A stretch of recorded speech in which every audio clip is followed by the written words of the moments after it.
येवल्याची आकडेवारी समोर आलेली आहे, निर्णायक आघाडी मिळालेली आहे. आपल्याला आपली पहिली प्रतिक्रिया काय, विजयाच्या उंबरठ्यावर आहात आपण? असं आहे की पहिल्यांदा मी आमचे महायुतीचे जे नेते आहेत देवेंद्र फडणवीस, शिंदेसाहेब, अजितदादा आणि महायुतीचे सर्व आमदार ज्यांनी ह्या गेल्या 4-6 महिन्यामध्ये अतिशय चांगले निर्णय घेतले आणि त्याचा परिणाम जो आहे आज महाराष्ट्रातल्या या निवडणुकीमध्ये दिसून येतो आहे. ही संपूर्ण निवडणूक जी आहे ही आमच्या लाडक्या बहिणीने जिंकली असं म्हटलं तर ते वावगं ठरणार नाही.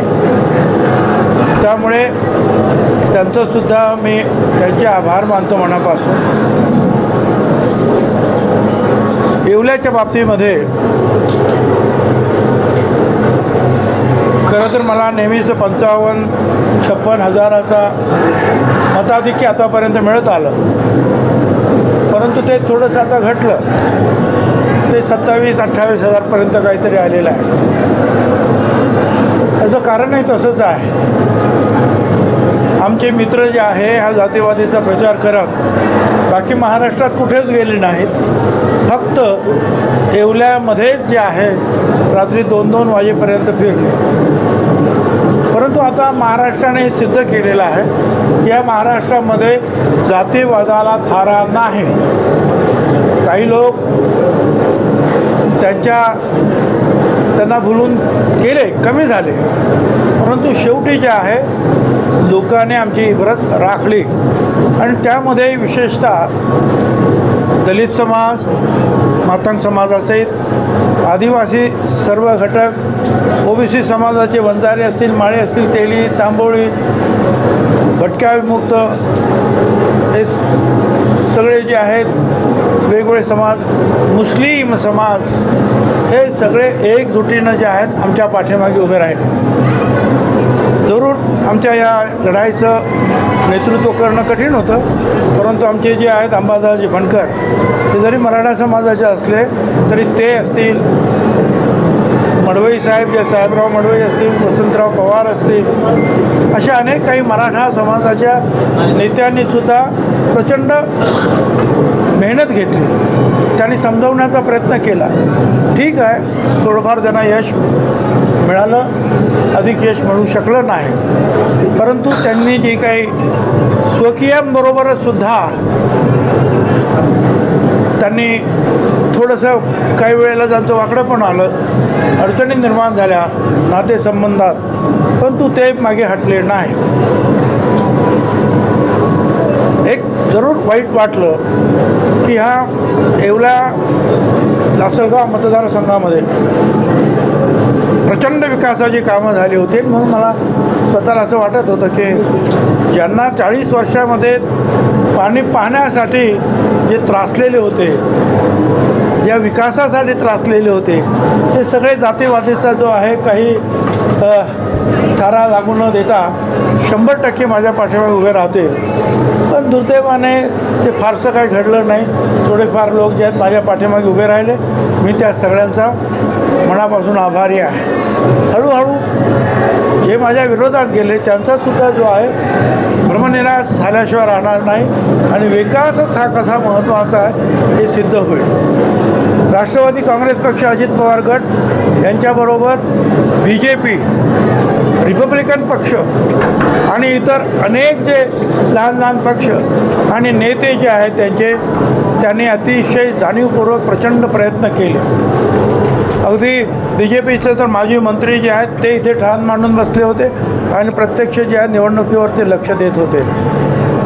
तर अशा रीतीने ठीक आहे, 26,000 का 28,000 का 2,000 विजय हा विजय असतो. परंतु यापुढे जे आहे हे असं जे आहे अशी धारावृत्त आपण म्हणूया एक विकासाचं आणि मागासवर्गीयांचं संरक्षण करण्याचं हे काम मी माझ्या पद्धतीनं जे आहे निश्चितपणे सुरू ठेवणार आहे. आपण सुद्धा ते, परंतु ह्या सगळ्या सर्व समाजाच्या ज्या आहेत आमच्या लाडक्या बहिणी त्यांनी या सगळ्या ना जे आहे जवळ आणण्याचं आणि विजयी प्राप्त करण्यासाठी मेहनत जरूर घेतलेली आहे. मी माझ्या कार्यकर्त्यांचे आभार मानतो, ज्यांनी घरातला विरोध पत्करूनसुद्धा माझ्यासाठी काम केलं.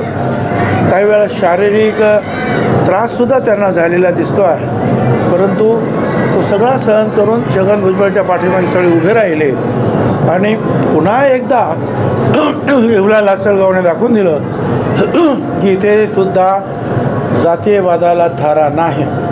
आणि ज्या फडणवीसांवर सतत आमचे एक मित्र जे आग ओकत होते, भाजपला कुठून काढून टाका, पाडून टाका, त्या फडणवीसांच्या विरुद्ध सतत शिवाय घालत होते.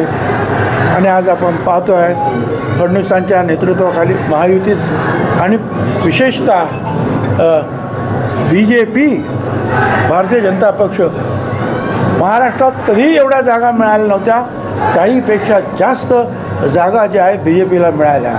हे आमच्या त्या मित्रांनी जे आम्हाला विरोध करतात त्यांनी लक्षात ठेवावं की असा विरोध महाराष्ट्राची जनता चालू देत नाही. तिथे मुद्दाम यायचं, तिथे घोषणा द्यायचे, फटाके लावायचे, पाटोद्याला, लासलगावला, पण एक माणूससुद्धा सभेतून हटला नाही.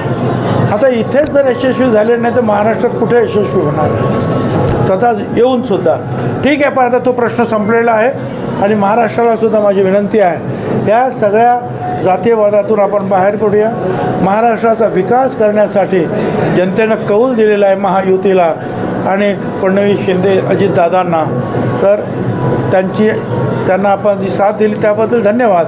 आणि माझी खात्री आहे की सर्व मंडळी जी आहेत दिलेली वचनं जे आम्ही सगळे मिळून पूर्ण करणार आहोत आणि जे सांगितलं ते आम्ही निश्चितपणे करू. एक पाऊलसुद्धा त्यातून मागे हटणार नाही याची मी तुम्हाला ग्वाही देतो. जरांगे फॅक्टर चालणार का असे अनेक प्रश्न उपस्थित होते. येवल्यामध्ये जरांगे फॅक्टर चालणार का असे अनेक प्रश्न उपस्थित होते. मात्र आता आपला विजय झालाय, कोणता फॅक्टर चालला असं आपल्याला वाटतं? इथे विकासाचाच फॅक्टर चालला आणि मगाशी सांगितल्याप्रमाणे सर्व मागासवर्गीय जेवढे जे आहेत OBC घटकांपासून दलित, आदिवासी सगळ्यांपर्यंत सगळ्यांना एकजुटीने उत्तर दिलं. आणि काही प्रमाणामध्ये जरूर मराठा समाजातले काही कार्यकर्ते त्यांनी सांगितलं की इथे जातीवाद कृपया आणू नका. कारण ह्याच येवल्यामध्ये एकदा कानडे म्हणून आमदार झालेले आहेत, जनार्दन पाटील म्हणून आमदार झाले, ते अतिशय लहान समाजाचे. गवळी म्हणून आमदार झालेले हिरोभाऊ गवळी 10 घरं नाहीत, त्यांनासुद्धा येवल्यानं लासलगावने निवडून दिलेलं आहे. त्याच्यामुळे असा प्रयत्न जो आहे जे कोणी करीत असतील त्याने ते प्रयत्न थांबवावे.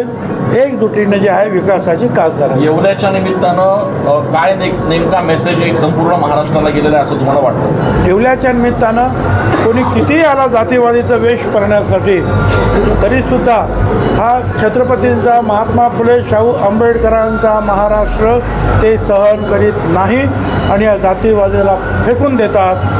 हेच आता पुन्हा एकदा सिद्ध झालेलं आहे या महाराष्ट्रात आणि महाराष्ट्रानं आपलं पुरोगामित्व जे आहे हे सिद्ध केलेलं आहे. विरोधी पक्ष पण असेल की नाही घेतले, एकत्र सगळ्यांना ठेवले, रात्रंदिवस त्यांनी कष्ट घेतले आम्ही सगळ्यांनी. आणि आमच्या लाडक्या बहिणी, आमच्या शेतकरी सगळ्यांनी आम्हाला जे आहे उचलून धरलं, हे कबूल करावं लागतं आम्हाला. तुमच्या विरोधामध्ये पवार साहेबांनी शेवटी ठोकला होता, त्यांनाही यश मिळालेलं नाही. असं आहे की पवार साहेबांचं जे आहे त्यांचा उमेदवार उभा होता विरोधी पक्षाचा, म्हणून ते आले आणि त्यांनी माझ्या विरुद्ध प्रचार केला. त्याच्याबद्दल मला काहीही वावगं वाटत नाही, कारण त्यांचा उमेदवार होता.